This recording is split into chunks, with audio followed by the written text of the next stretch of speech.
letting go.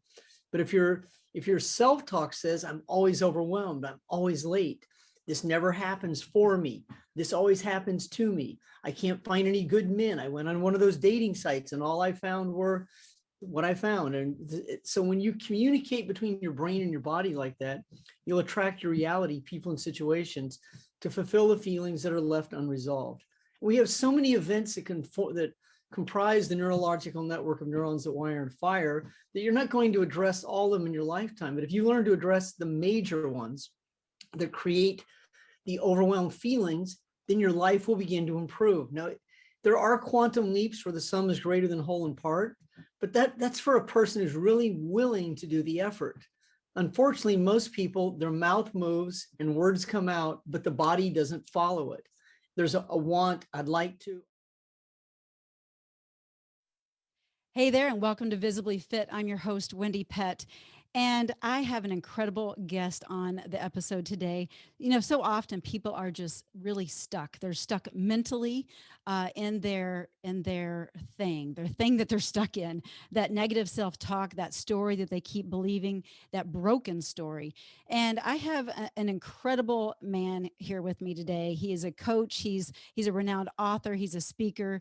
He's a success and addiction coach, and he specializes in separating feelings from past events in a process called letting go. Jeffery Combs started his business Golden Mastermind Seminars 23 years ago, and since then has coached over 12,000 clients.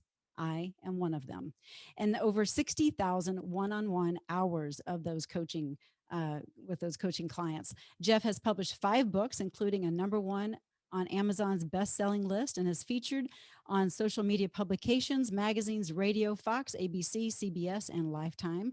Jeff is available for one-on-one coaching as well as keynote speeches, podcasts, Zooms, and Facebook Lives, and you can find him at goldenmastermind.com. Welcome, Jeffery Combs, to Visibly Fit. I am so thrilled to see you. Thank you, Wendie. It's my absolute privilege and pleasure to be here with you. I also want to edify you as a woman I had the privilege of meeting over 16 years ago. Gosh. I mean, the woman you have become is amazing. You were an amazing woman then, but you've become more, and your value and your service is exceptional. I mean, when I met you, you were right at blossom stage. You were in a level of maturity. You'd been through a lot of ups and downs in life, and you're really ready to step into your power. So I highly endorse you as a coach, influencer, affluencer, a Christian woman, and a woman that I highly, highly respect, and will honor to be on this situation with you today. Yes, thank you, Jeffery. And I see my photo on your wall right behind you over in the corner.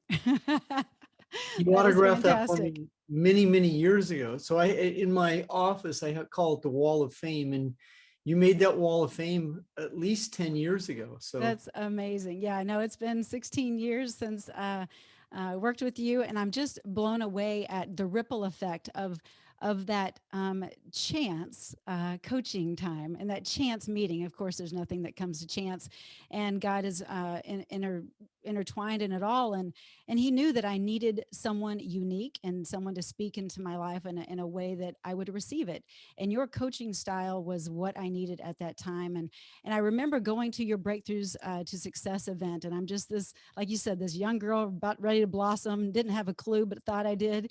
And you hit me to the core on so many different levels, but I broke through so much so that 6 people at that event hired me as their health coach, because when you break through, you step into your power and you're able to create that ripple effect of doing what you're called to do. And that's what you do. And so I have to thank you so much because of you and your coaching style and working with me, I've been able to help so many. So thank you, thank you, thank you. So we want to talk today about, because you're so good at this, talking about self-talk and the story that maybe you're stuck in. But let's first talk about your kind of beginnings. You were an addict over 33 years ago, and so you've been there, you've done that. Can you share a little bit about your story first? Well, I'm from a small Midwestern town right outside of Omaha, Nebraska, on the Iowa side. And I grew up in very isolated. My parents had me living on a farm practically my whole life, gravel road farm in the 50s, 60s, and 70s. And I rode back and forth to school with my parents, and I never felt like I fit in. I never ever, the entire first 18 years of my life, I never felt like I fit in. When I found drugs and alcohol, I felt like, oh my God, this is a shot of courage. This just took the edge off that low self-esteem. And I became a drug addict, an alcoholic, pathological liar, serial cheater, thief, drug addict, drug dealer. And I mean, I ran the table. Wow. And by 31 years old, I was rock bottom. I went to jail for my drug addictions, and that didn't do it either. I ended up having another 14 months of drinking once I got out of jail, and eventually hit what would be my final rock bottom in Stockton, California. And I ended up in a heroin alcohol clinic, a free clinic right outside of County Hospital. And I ended up with a pair of slippers, in a wheelchair, and a gown. 4 days on Demerol, and then I spent 26 days in a 12-step program, and I never used again. So that was 33 plus years ago. Wow, praise God. I mean, I think about what you've come through and come from, and how if anyone says you don't get it, you don't understand, no, you do get it, you do understand, you've hit rock bottom. And so I want to talk about how someone can go from there to where you are today. And of course, it's been many, many years that you've been doing your practice, but having such a mindset shift and helping others to shift and see themselves as they were really created to be. How does that come about? Well, for me, the pain was great enough. It's not the same experience for everyone, because everyone has a series of events that have shaped their feelings. So I assist people to understand that addictions are deeper than the drugs and the alcohol. Addictions are much deeper than procrastination and avoiding. I mean, if you can't get your car in your garage, there's a serious issue with being overwhelmed. And so I specialize with people in understanding the neurological network of neurons that wire and fire that form our feelings. So when I say I'm an addiction coach, it's not that I don't specifically specialize in drugs and alcohol. I mean, that is the main topic. What I specialize in why you do what you do.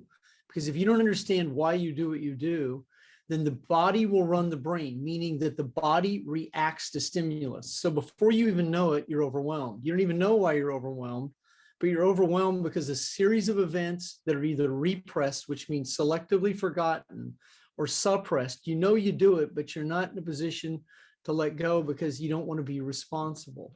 So the ego silently suffers to hold on to a series of events that form their feelings that creates a payoff. So I assist people to really understand that. Now, the process, it's not difficult and it's not hard, it's new. But if your ego continues to say, this is difficult, this is hard, you don't understand, that becomes the story. The process is much simpler when broken down and understood, that there's a chronology, a timeline, a series of events. And then when letting go becomes a skill, letting go is a skill, because then you can be in a space where you're always letting go. But if your self-talk says, I'm always overwhelmed, I'm always late, this never happens for me, this always happens to me, I can't find any good men, I went on one of those dating sites and all I found were what I found. And so when you communicate between your brain and your body like that, you'll attract your reality, people and situations to fulfill the feelings that are left unresolved. We have so many events that comprise the neurological network of neurons that wire and fire that you're not going to address all of them in your lifetime. But if you learn to address the major ones that create the overwhelmed feelings, then your life will begin to improve. Now, there are quantum leaps where the sum is greater than whole and part, but that's for a person who's really willing to do the effort. Unfortunately, most people, their mouth moves and words come out, but the body doesn't follow it. There's a want, I'd like to, I'd hope, but you represent the law of the few, Wendie. You are one of the few who actually went through the process, had the breakdowns, went through challenges in relationships, careers, and in your mid-30s, you started to really turn it around. You are one of the few. However, that doesn't mean it's in your gene pool. It's not in your DNA. It's not because you're brilliant. It's because you were committed. Yes. See, it eliminates all of this brilliance and all of this Oh, I wasn't born in the right family. Oh, I wasn't. I mean, see, it's any one of us can be the person we're capable of. You got it. You got it. That's so good. Why do you believe that it is so? I'm going to use the word difficult because that's how they think it is. They think it's difficult to let go of that story that has defined them for so long. Why do you think that tends to be something that seems difficult? Well, in my library, and I have in the hundreds of books, I have only three books that really cover letting go. And one is David Hawkins, which by far is the it's the the benchmark of letting go. And then Guy Finley wrote a book called Letting Go, and then I have another book called Letting Go. So in there's just very little content on it, yet at all 12-step meetings the term is let go and let God. So and then there's prayer, and there's a lot of spirituality associated with letting go, but letting go is a science. If you don't understand the skill of letting go, you won't let go, because your analytical egoic mind that runs your world, it's the reptilian brain that sees the lions and tigers. You'll stay in a state of difficulty. You'll stay in a state where it's challenging, it's hard, and then you don't get what you want, and you'll stay in relationships and careers based on trauma-based mind control that leads to guilt, apathy, grief, and all the lower emotions that create a very low transmutational vibrational energy. And then you'll attract people and situations to fulfill those feelings. So the difficulty is created because of how long it goes on. So if you're 30, 40, 50, 60, you have an emotional tolerance to a set of feelings that you're now addicted to. Now it's challenging for most people to understand that they're addicted to disappointment. Right. And They might be so, in denial, correct? So what I teach is very unique, and very few people do it. And I mean, I've taught a few people to do it, and the people I teach to do it, their life changes. Mhm. There's one gentleman, and you and Joe DiBianca, another gentleman I coach, are two of the best clients I've ever coached, who grasp the mechanism, applied it to themselves, and now teach it to others. Mhm. I have a few people that I've taught it to over a 23-year period, but I taught it to myself. I started with Wayne Dyer, John Bradshaw, when Bradshaw came out on PBS, Louise Hay in the 80s. I mean, I've been at this a long time. So I started to teach myself there's an inner mechanism to letting go. And once you understand that, how to unlock the lock, then letting go becomes an attitude. It becomes a skill. Most of all, it becomes a mindset. Because people ask me, they're like, a lot of Christians ask me, aren't you worried about what's going on? As a Christian, I am concerned, but I'm not worried, Amen. because I'm not in control. God There you is. go. And so letting go means separating feelings from the events that shape them. And as you let go of the mind body connection to the event. So if you have asthma, there's a high probability that those allergies come from events that shape your feelings as a child. And if you have hay fever and you have eczema and all the other mind body connections, a lot of it's going to be from trauma-based mind control, sexual abuse, physical beatings, anger in the household, pieces of furniture getting broken, traumatization, sexual abuse. It's the events that comprise the neurological network of neurons that wire and fire. And then people don't have any clue of how to let go, because it's not taught, it's not assimilated. I mean, you have to really next level it. I mean, you have to be a committed, enlightened soul to really take that next step into letting go, because you can go to all the big speakers, you can go to the extravaganzas, you can go to all the events, but no one teaches letting go. Right. I mean, it's just not, it's contextually looks too difficult, yet fundamentally is very simple. It is. It is. And I talk about releasing the emotions, and you'll release the weight, because typically it's about weight. And most people feed that trauma. They feed it literally with unhealthy foods, but they feed it with whatever addiction, whether it's shopping, pornography, whatever it is, right? They continue to feed that trauma. So busting free and letting go it's so simple. You just let it go. And I know that you do a lot of breath work, and breath work is so important because it changes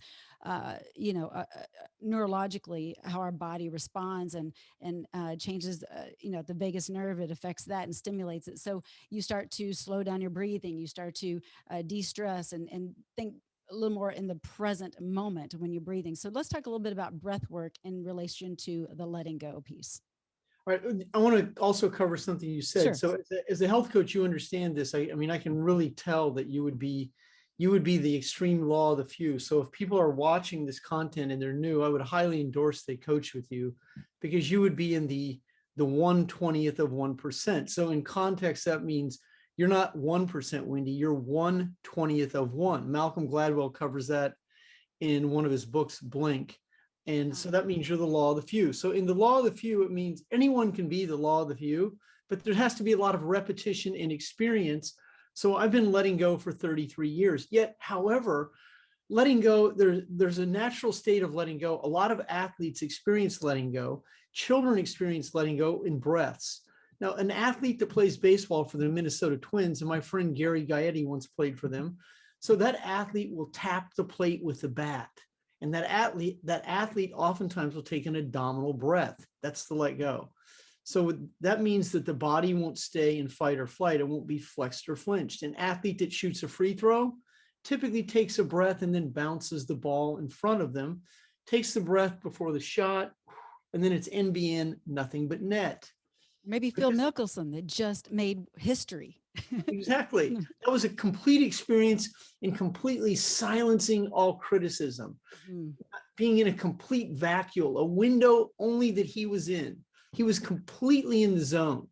And so that's what letting go is. Letting go is a zone space where it's like the hands-free zone. It's where it's the law of alignment, where synchronicity becomes your reality, meaning that there are no accidents. So as you learn to let go, people begin to show up, situations show up. There's an occlusal alignment. So like for me, I've been practicing this for so long that on command, a parking space will be available for me, the driver, the person I'm with in front of any restaurant. And I've seen people go drive around a parking lot and go, dude, you just missed the parking space that was for me, because he was so checked out. Yeah, and I'd say park furthest away from the door so you can get more steps in. Yeah, no, I love that, Jeffrey. And honestly, I think it's more based in fear, don't you? Well, right, anxiety. It's so anxiety, fear, and doubt is what drives the lower self. The lower self is the ego that wants to stay in the familiar. So if I've been traumatized as a child and I don't know how to let go, I'll be traumatized as a teenager. If I'm traumatized as a teenager, I'm going to be traumatized in my 20s.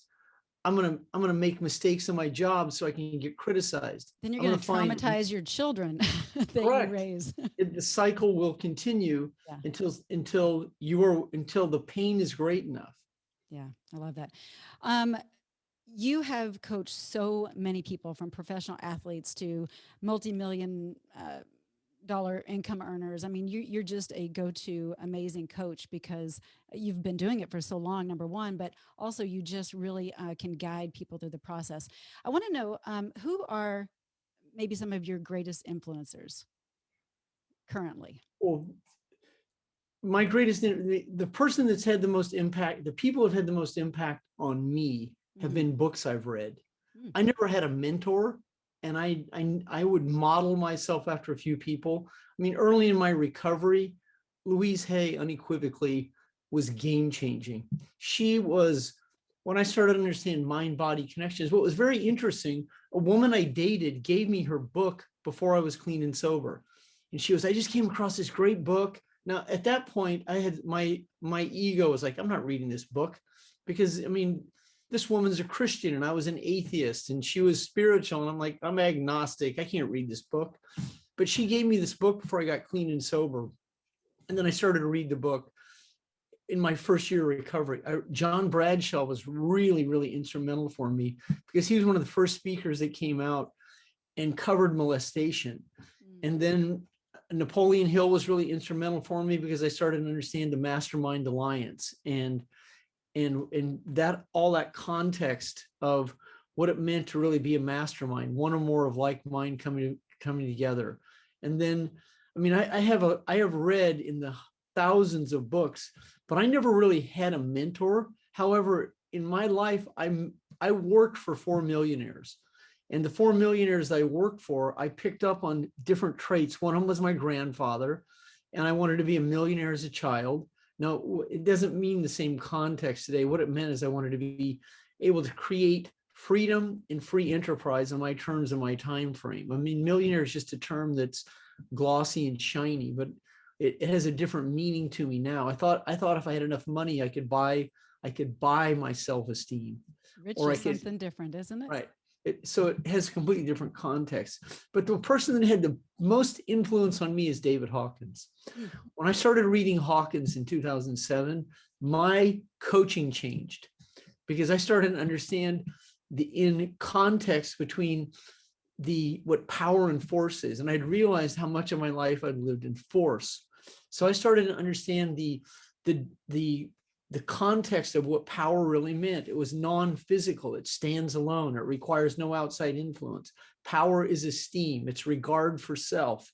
It's being able to be self-reliant. It's self-talk. In moving out of the term of selfish. We're so conditioned that if we do something for ourselves, it's selfish. Mm-hmm. And then guilt becomes a part of the situation. And then so when I started reading Hawkins, and I don't even read anyone but him, because there is no one can stand up to his content. It's in a whole separate category. Have you ever checked out Adrian Peterson? Not Adrian, Jordan Peterson. Yes, I know who he is. I mean, there are some great writers, Mm-hmm. but Hawkins is my favorite. So I read him 7 days a week. I read him this morning. He has a new book called The Map of the Scale of Consciousness Explained. Mm-hmm. Now, that book was written after his death. It was a compilation, but it really scales the scale of consciousness. Yeah, that's so cool.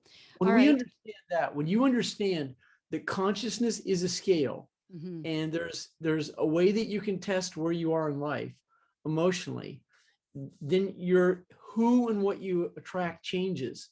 100%. A perfect case in point, my accountant and attorney yesterday and a commercial broker let me know that I'm going to have to pay a tax on a property that I'm going to sell, a capital gains tax that my ego didn't want to make sense of it, but I understand the tax law of it now.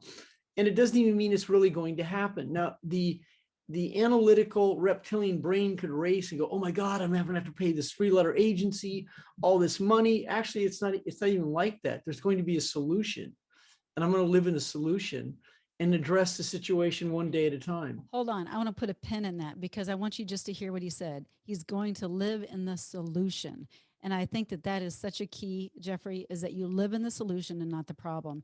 And that's what you teach people to address. And living in the solution is the key. Because there's always a solution, and God is greater, and He goes before us, and He's got our plan laid out. So it's okay. We can let go and let God, right? So absolutely. Very cool. I have spent a couple days with you and your wife.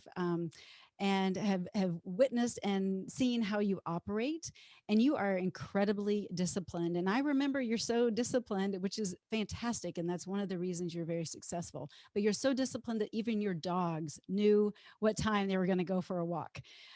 So tell us a little bit about the power of being disciplined. And I've always said that the root word of discipline is disciple, really. Yes. So let's talk a little bit about discipline. Wendie, you are the best interviewer I've ever had. I mean, you are the best. I've been interviewed by Mark Victor Hansen. I've been interviewed by many, Brian Tracy on TV, but I must say that you are, and I know you're prepared, but I know a lot of this is in the moment because you know me. But so we're in such alignment that I was going to say the same thing, that the first situation that you allow yourself to understand is that discipline has more than one meaning. So as a child, our brain hears, I'm going to discipline you. That's so bad. We are conditioned to believe that discipline is going to be painful. Mm-hmm. So the brain associates discipline with pain. So if you're an emotional addict, you will avoid your own discipline to rebel against yourself. So that's the first situation. So if you're one of those people that you can't get your car in your garage or your closet or your drawers, your desk, your life, how unorganized is a direct reflection of where you are emotionally.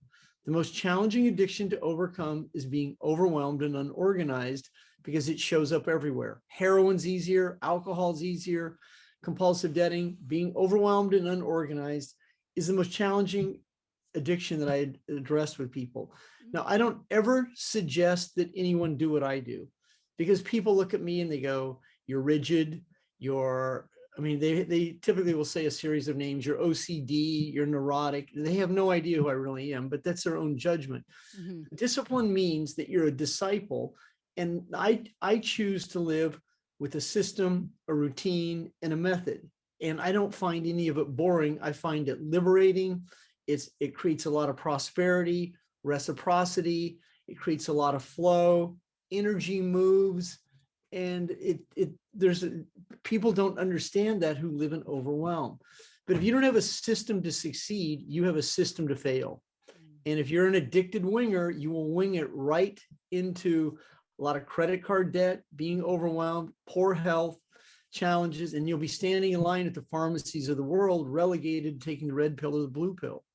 In really breaking it down, what it means is that if you don't have discipline, you are rebelling against yourself to fulfill the feelings of your parents or the people who traumatized you, so that you can prove them right. Because if you're not disciplined, you're going to fulfill their feelings by going, you're not good enough. You got a B+ and not an A. And so the people who've been your critical advisors, what most people do is they spend their entire life proving them right, and then they stay connected with them because they're too guilty to separate themselves from them. Preach it, Jeffrey. Like, I'm just like, this is so, yes, because healthy boundaries will allow you to be a healthy individual. And when we don't have those healthy boundaries, even with ourselves, then we show up for everybody else. And then our life is lived for them and not us, and not on the path that we've been called to live. So I just love that. You're just, Wendie, I'm going to ask you to be a yeah. speaker at my Protege Writer Speakers Workshop. You are so Amen. good. It's exceptional. Amen. Thank you. Thank you. All right. Well, what is something, because I want to be very cognizant of your time, and I want to use your word somehow or another, unequivocally. I love that word, and you use it a lot. And every time I hear that word, I think Jeffery Combs, unequivocally. So The what reason is, I use it, Wendie, is because yes? there's a few words that I teach my clients use. So those words are superlatives, exceptional, because I have a degree in radio and television and speech. So those words require a different set of inflection, which connects you with the diaphragm. To say those words, Ah, there's on your tongue, there are glottals, diphthongs, and triphthongs. And to be able to enunciate a certain set of words, it requires connecting with the diaphragm. So this is what now most of society says, yeah, uh-huh, which are sounds, not words. Okay, which is an acronym. And sure, not really ever committing because they're not disciplined. So unequivocally, 37% of how we connect with people is tone. So it unequivocally requires you to roll your tongue, connect with the diaphragm, and speak into existence a superlative. well, no wonder I love it. Unequivocally, I love that word. So, what is, I want to be cognizant of your time. What is something, because I think people will find, first of all, you're fascinating already, but what is something that people would find fascinating about you that they don't know about you, that maybe is a hobby or something that you enjoy, or what is just something about you that you'd like to share? I have a photographic memory. I mean, I remember details and facts from content that I never knew. I can, on command, connect with the quantum field, the quantum universe, and I've time traveled since I was a child. I've seen places I've never been and know facts and details I never knew. And I don't question how they know them. I just accept. I've also been a very skilled entrepreneur. I've created 7 figures 4 different ways and teach business skills. Being an addiction coach is one component of what I do, but I'm very skilled at teaching people how to create freedom on their own terms, their own time frame. So I'm very skilled at adapting and adjusting. And if you ever dined with me, you will get the best service in the world. People know me everywhere I go. Water parts, doors open. That's right. That's right. That's awesome. All right. Well, as we wrap up, Jeffrey, first of all, thank you for your time. You're amazing. You're an amazing coach, amazing human being, and I appreciate you so very much. What would you say to that person that is just so stuck mentally in fear, and they want to break through, they want to have a different life, but they haven't done it? What would you say to them to make that move, to turn that and have a pivot? What would you say to them right now so that they would do that? Well, there's 3 situations. First of all, they contact you. Number 1, they contact me. Number 2, and then they learn the skill of letting go. I mean, so I mean, it's as simple as using the word commit in your language structure today. Commit is a word that's seldom ever spoken in a sentence by the American populace. People will say need to, which is future tense with no commitment. You can change the whole physiology between your brain and body with one word in one sentence. I commit to following through. I commit to not criticizing myself today. If you can commit to not criticizing yourself today, that'll be your first day of sobriety. That's awesome. And if you are committed and you are listening and you're committed to a free 20-minute session with Jeffery Combs, go to goldenmastermind.com. And that's only if you are committed. And we appreciate you so much, Jeffery. Air hugs, brother. Air hugs. Blessings. They can also send me a message on Facebook. That's the easiest place to find me. Awesome. And there is a form on my website where they can fill out for a free 20-minute coaching session. But you can also send me a message with your phone number and I'll respond to you within 24 hours. I've coached 12,000 clients, 60,000 hours one-on-one. So coaching is a skill set that I've been mastering. It's a state of constantly improving and refining, fine-tuning for 23 years. And you were one of the unequivocally top 1/20th of 1% of the clients I've coached in a 23-year career. It's been a privilege, and I owe so much to you. So thank you so much, Jeffery, for being on Visibly Fit, and we'll see you soon at that conference. Have a great All afternoon. right. You as well. All right. Bye-bye. Blessings. Bye-bye. All right. Well, that was an incredible interview. I'm just removing him. There we go. Okay. Because I'm doing this on Zoom as well. And I just adore this man. He has been through so much. He's the real deal. And I didn't realize that I needed a coach. I mean, coaches need coaches, right? I didn't realize I needed a coach at that stage in my life. And I definitely did. It helped push me through some traumatic things in my life that I didn't realize I needed to push through. I thought I had. And like I had said earlier in the interview, 6 people hired me from his event after I stepped into my power and stepped into understanding who God created me to be, and to stop hiding behind a false, just kind of everything's okay kind of mask. And one of those gentlemen, he released 100 pounds. And I actually went with him on we hiked up a mountain in Oregon that he was almost 70 at the time, but he had not hiked that mountain since he was 17. And that was his big goal that he wanted to do. And I said, all right, once you hit your goal of releasing 100 pounds, I will fly out there and we'll do that together. And I'll tell you what, we did. And it was just such an incredible experience. I was so proud of him. His name is Pete.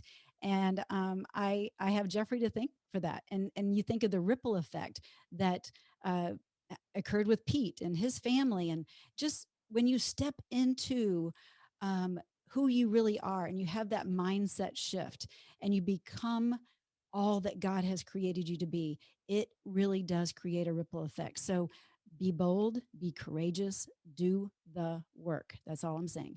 Do the work. Thank you so very much for tuning into this podcast. Please share with your friends, your family, and subscribe, follow, and would love to have a rating and a review from you. And we will catch you next time on Visibly Fit. Thanks for tuning in.